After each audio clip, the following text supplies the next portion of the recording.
What's going on, players? My name is Eric Greenlee, and this is an all-new segment on our channel where we will talk about players both new and old, so that you get to know the familiar faces of GoAirheads. Today we have Josh Trevathan, the founder and owner of GoAirheads.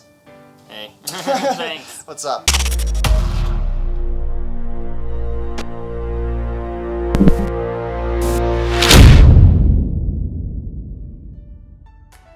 So, just tell us about yourself first. You know, what's gets you going today? Well, I'm currently, obviously GoAirheads is my main job.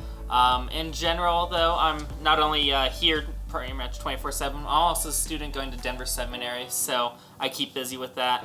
And in the summer, you know, this is what I do pretty much more than 24/7. So that's me in a nutshell. I also work with my church a lot, and I have a heart for youth, and that's what I do. So yeah, awesome. How did airsoft come into your life? Like when, how, why?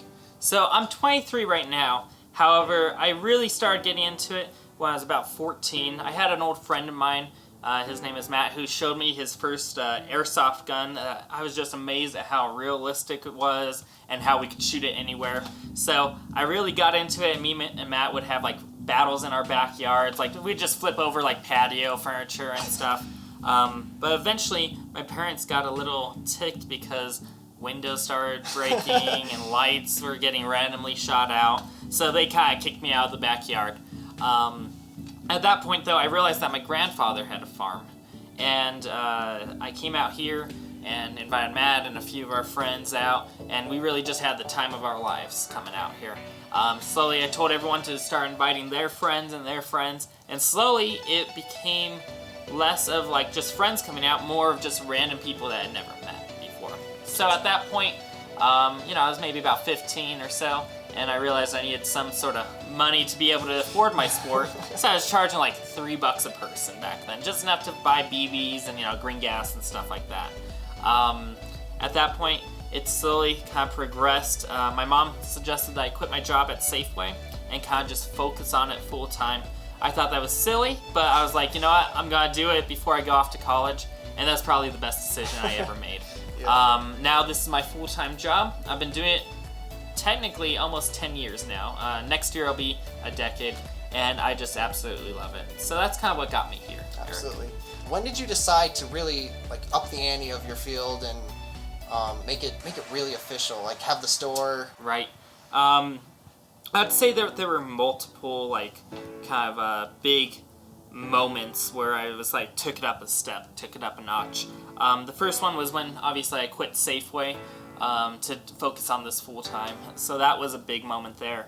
However, again, I was a 16, 17-year-old kid at that time, so there's only so much money-wise that I could really put into it. I do owe my dad a big one in this one.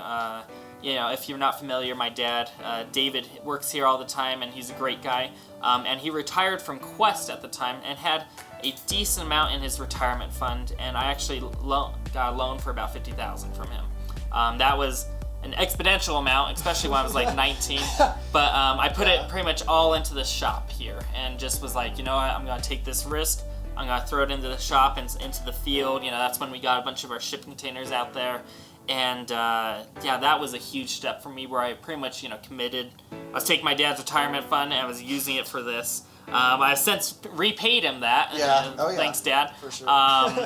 However, that was like a big moment where we really took it up to the next level.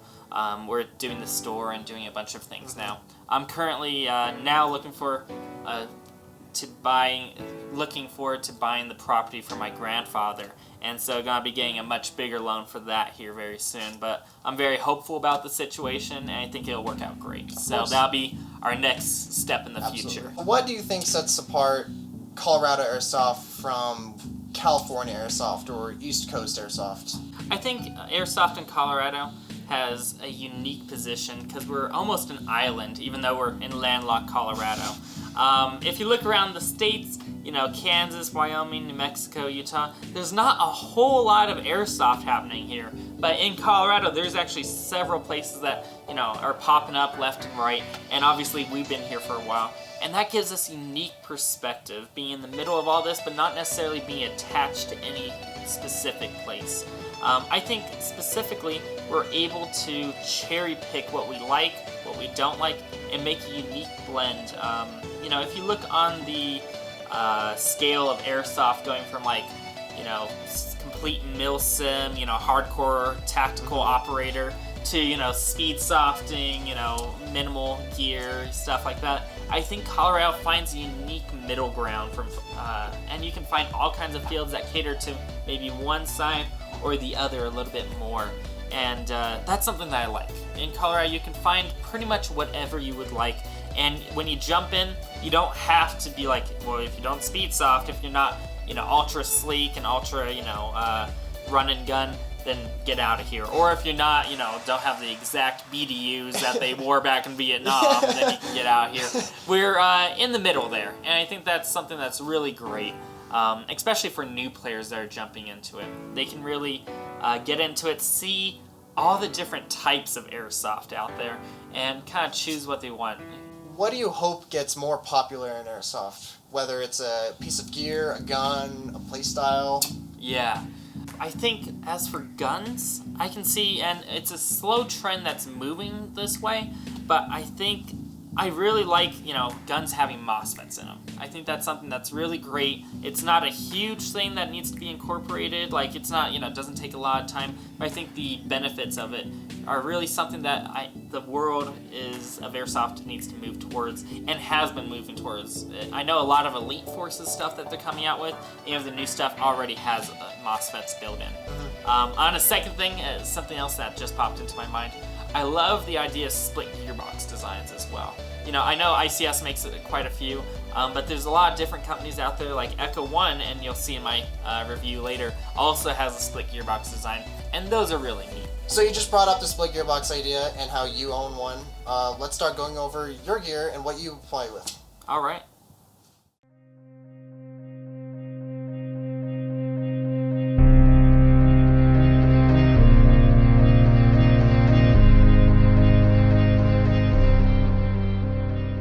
Alright guys, so I'm going to start off going from top to bottom on how I run my gear out on the field.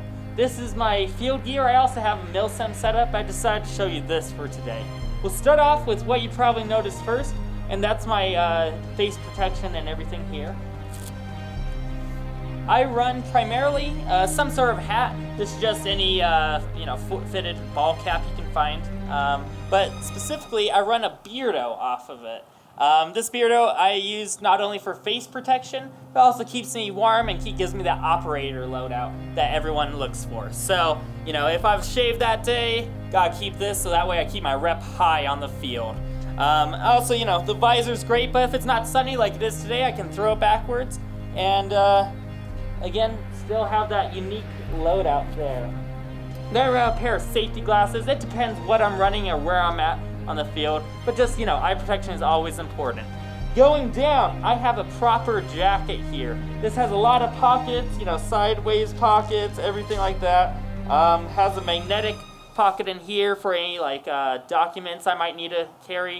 It also has a side pocket right back here where I can zip, and again, anything that I need on the field, whether it's pens, papers, anything like that, I can carry in there. You'll notice on my side, I have an Echo One XCR. This XCR is the Pro Edition, the full metal version from Echo One. And it has a few different things. I put on some ICS flip-up sights here on the front and back. Sometimes I'll run this or red dot, depends on the day. I also have a thumb stop and a foregrip here. That's really convenient. I just enjoy how it holds it. I think these are just pretty generic. I just bought them really at my gun shop locally. So these are for real still, and they just fit right on the handguard here. This shoots about 370, 380 out of the box, and so it's perfect for field limits for GoAirheads. Plus it's got that unique, sleek design, especially when I fold up the stock here. Now, I'm just running a, I think this is a Bravo 1-point sling, so that way I can easily drop it. Or when I transition, I often transition to my gun catch on the back. So if I want, I'll be running from this loadout here. I can drop it, put it back here. If I have the extra time, I can snap this around and then drop it like that, and it's completely out of the way, have full mobility for if I need to grab something like my pistol on the side. So this fits perfectly into my mag pouch. This is a Cybergun Smith & Wesson M&P 9. It's really excellent. They actually just came out with this, and GoAirheads actually sells this right now for about $100 or so. It's CO2, which is really great. It shoots about 370 FPS, which is perfect again for field limits. It's not the most accurate gun, but by the time I'm grabbing this ready to go, you know, I'm gonna probably be within 10 yards or so of the opponent. So this is ready to go on me. And this just fits uniquely into my side holster, which is actually just my pant leg here. There's a few, you know, marks and stuff because I use these pants a lot, but fits right in there. Very slim, very sleek design there. As for extra mags, as we go down my body, I keep my extra mags in these little pouches here. So here's an extra CO2 mag here, and then I have another one on this side in case I need this guy. So those are perfect there. And what's great as well is, you know, after I'm done with my mags, I can transition to my back. I just have your standard dump pouch here, where I can just lift that up, open it out, and then dump my mags right in there. It's sleek, low profile. I like it. It works for what I try to do on the field. There's actually inner pockets, you can't see them, that hold are perfect for M4 mags. So that way I can easily grab the mag, pull it up, and throw it right into my gun. I have these mag pulls on them, so that way I can easily pull it out, put it in the gun, so, and then go right back to firing. All right, continuing down, I just have a pair of cheap Rocktail boots, full zipper. Actually, sorry, these aren't Rocktail, these are 511. Full zipper, so that way I can get them easy on, easy off, wherever I'm going. Something that I really love the most about these, however, is on the side of them, they actually have a small pouch here or whatever you want. I normally keep just a cheap knife in there, something that can open up. This is a real knife, however, you know, obviously in airsoft you'd probably use a plastic one. I use this just for, you know, tools around, going around the house, everything like that. Not that I'm dressed like this, but it's just a convenient place to keep a knife when you're having to rock and roll. I think that just about completes my loadout, airsofters.